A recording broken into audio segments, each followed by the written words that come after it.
Shri professor Roni, ഇത് കേന്ദ്ര ഏജൻസികൾ പൊതുവെ പ്രതിപക്ഷ കക്ഷികളെ വേട്ടയാടുന്നു എന്ന ഒരു ആരോപണം ഉണ്ട്.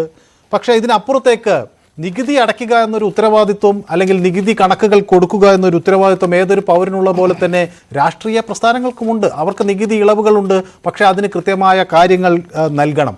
ഇവിടെ അത് നൽകിയില്ല എന്നാണ് ചൂണ്ടിക്കാണിക്കപ്പെടുന്നത്. 1823.08 കോടി രൂപയാണ് നിങ്ങൾ അടയ്ക്കേണ്ടി വരിക. അത് സാധ്യമാണോ? മനു, BJP നേതൃത്വം നൽകുന്ന NDA അവർ പറയുന്ന നാഷണൽ ഡെമോക്രാറ്റിക് അലയൻസ് ആണ്. പക്ഷേ അവരുടെ ഈ നടപടികൾ കാണിക്കുന്നത് നോൺ ഡെമോക്രാറ്റിക് അലയൻസ് എന്നാണ്. തീർത്തും ജനാധിപത്യ വിരുദ്ധം. ഇവിടെ എന്നോട് മനു ചോദിച്ചു, നിയമപരമായി പിന്തുടരേണ്ട കാര്യങ്ങൾ നിയമപരമായി പിന്തുടരേണ്ടത്. ഞാൻ ഒരു ഉദാഹരണം, ഇന്ന് 1800 കോടി രൂപയുടെ നോട്ടീസ് തരുന്നു. അതിന് മുമ്പുണ്ടായ ഒരു സംഭവം മാത്രം ഞാൻ ചൂണ്ടിക്കാണിക്കുക. 2016 കോൺഗ്രസിന്റെ MP മാരും MLA മാരും ലെവി പാർട്ടിക്ക് നൽകിയ വകയിലാണ് 14 ലക്ഷം രൂപ നൽകുന്നു. ആ 14 ലക്ഷം രൂപ നമുക്കറിയാം പല വ്യക്തികൾ കൂടി ചേർന്ന് നൽകുന്നതാണ്. 20,000 രൂപയുടെ മുകളിലുള്ള ആളുകളുടെ പേരും വിലാസവും കമ്പനികളുടെ പേരും വിലാസവും മാത്രം ഇലക്ഷൻ കമ്മീഷൻ അറിയിച്ചാൽ മതി. അപ്പം 20,000 രൂപയിൽ താഴെയുള്ളതാണ് കോൺഗ്രസിന്റെ ഇന്ത്യയിൽ മുഴുവനുള്ള MP മാരും MLA മാരും കൂടെ ചേർന്ന് നൽകിയ ലെവിയാണ് 14 ലക്ഷം രൂപ. അത് ഈ പറയുന്ന ടാക്സ് ഡിപ്പാർട്ട്മെന്റ് അത് കുത്തിപ്പൊക്കിക്കൊണ്ട് ഈ 14 ലക്ഷം രൂപയുടെ കണക്ക് പറഞ്ഞുകൊണ്ട് ഏകവിഷയമായിട്ട് 135 കോടി രൂപ കോൺഗ്രസിന്റെ അക്കൗണ്ടിൽ നിന്നും അത് പിടിച്ചെടുക്കുകയും അത് മാത്രമല്ല ചെയ്തത്, കോൺഗ്രസിന്റെ 11 അക്കൗണ്ടിൽ നിന്ന്, കോൺഗ്രസിന് മാത്രമല്ല ഇന്ത്യൻ യൂത്ത് കോൺഗ്രസ്, NSU തുടങ്ങിയവയുടെ 11 അക്കൗണ്ടുകളിൽ ആകെ ഉണ്ടായിരുന്നത് 270 കോടി രൂപ. അത് മുഴുവൻ ഫ്രീസ് ചെയ്തു. ഈ പറയുന്ന 135 കോടി രൂപ പിടിക്കാനാണെങ്കിൽ ആ 135 കോടി രൂപ പിടിച്ചാൽ പോരെ.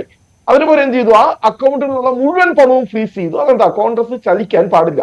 ഒരു റെയിൽവേ ടിക്കറ്റ് പോലും രാഹുൽ ഗാന്ധി പറഞ്ഞത് വളരെ കൃത്യമാണ്. ഒരു റെയിൽവേ ടിക്കറ്റ് പോലും എടുക്കുവാൻ പറ്റുന്ന അവസ്ഥയിലല്ല കോൺഗ്രസ് പാർട്ടി ഇപ്പോൾ. കാരണം ശരി, ഇവർ നിയമപരമായിട്ടാണ് ചെയ്തതെങ്കിൽ 135 കോടി രൂപ പിടിച്ചിട്ട് ബാക്കി പണം കോൺഗ്രസിന് റിലീസ് ചെയ്ത് തരാമല്ലോ. ആ പണം കോൺഗ്രസിന് റിലീസ് ചെയ്ത് തന്നില്ല.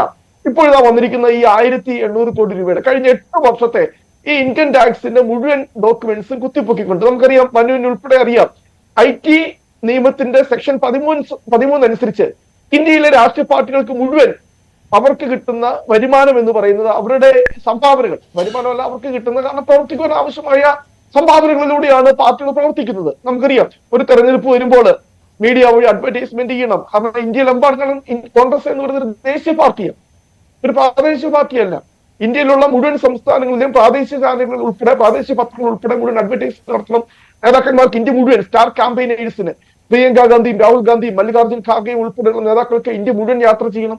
അതിനായിട്ടുള്ള എക്സ്പെൻഡിച്ചർ, അപ്പം അതെല്ലാം എന്ന് പറയുന്നത് കോൺഗ്രസിന്റെ അക്കൗണ്ടുകളിൽ നിന്നാണ് വന്നുകൊണ്ടിരിക്കുന്നത്. പക്ഷേ ഈ അക്കൗണ്ടുകൾ മുഴുവൻ ഫ്രീസ് ചെയ്ത് ഇപ്പൊ എന്താ ഞാൻ പറഞ്ഞത്, കഴിഞ്ഞ 8 വർഷത്തെ കണക്കുകൾ കുത്തിപ്പൊക്കിക്കൊണ്ട് വന്നിട്ട് കോൺഗ്രസിന് ഇപ്പോൾ, കാരണം എന്താ, ഈ ഒരു സാങ്കേതികത്വം മാത്രം പറഞ്ഞുകൊണ്ട് ഇലക്ഷൻ കമ്മീഷന്റെ വെബ്സൈറ്റിൽ കോൺഗ്രസിന്റെ ഈ പറയുന്ന വരുമാനത്തിന്റെ സോഴ്സുകൾ അല്ലെങ്കിൽ ഈ പറയുന്ന പീപ്പിൾസ് റെപ്രസെന്റേഷൻ ആക്ടിലെ 139 വകുപ്പ് അനുസരിച്ച് കോൺഗ്രസ് ഫയൽ ചെയ്യുന്ന, അല്ലാതെ കോൺഗ്രസ് ഇന്ത്യൻ ടാക്സ് ഫയൽ ചെയ്തിട്ടില്ല എന്നുള്ളതല്ല അതിന്റെ അർത്ഥം. കോൺഗ്രസ് ഇന്ത്യൻ ടാക്സ് ഡിപ്പാർട്ട്മെന്റിന് ഫയൽ ചെയ്തിരിക്കുന്ന രേഖകൾ ഈ പറയുന്ന ഇലക്ഷൻ കമ്മീഷന്റെ വെബ്സൈറ്റിൽ വന്നിട്ടില്ല എന്ന് പറഞ്ഞ ഒറ്റ സാങ്കേതികത്വം മാത്രം ചൂണ്ടിക്കാണിച്ചുകൊണ്ട് 1800 കോടി രൂപ പിഴ.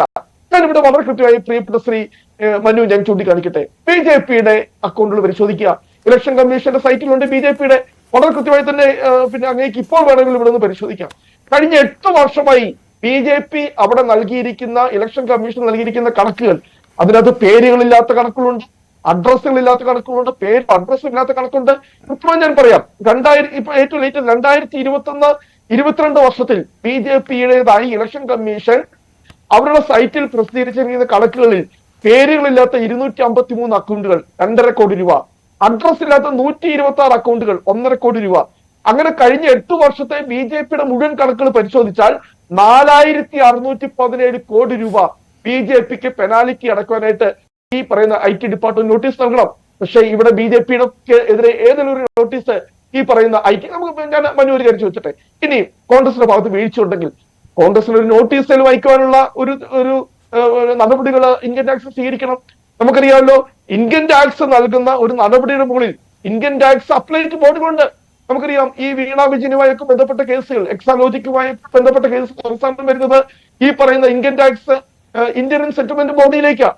അങ്ങനെ ഒരു ബോഡിയിലേക്ക് പോലും പരാതിയുമായിട്ട് പോകുവാനായിട്ട് കോൺഗ്രസിന്റെ ഒരു അവസരം ഇവിടെ ഇന്ത്യൻ ടാക്സ് ഡിപ്പാർട്ട്മെന്റ് നൽകുന്നില്ല.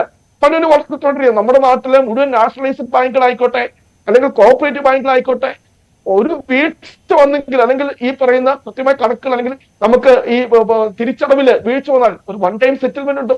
കോൺഗ്രസ് വൺ ടൈം സെറ്റിൽമെന്റ് നൽകാൻ പോലും നമ്മുടെ നാട്ടിലെ എത്രയോ വലിയ കോർപ്പറേറ്റുകൾ അവർക്കെതിരെ ഐടിയുടെ നോട്ടീസ് വരുമ്പോൾ അവരൊക്കെ പോയി സ്റ്റേ മേടിക്കുന്നു.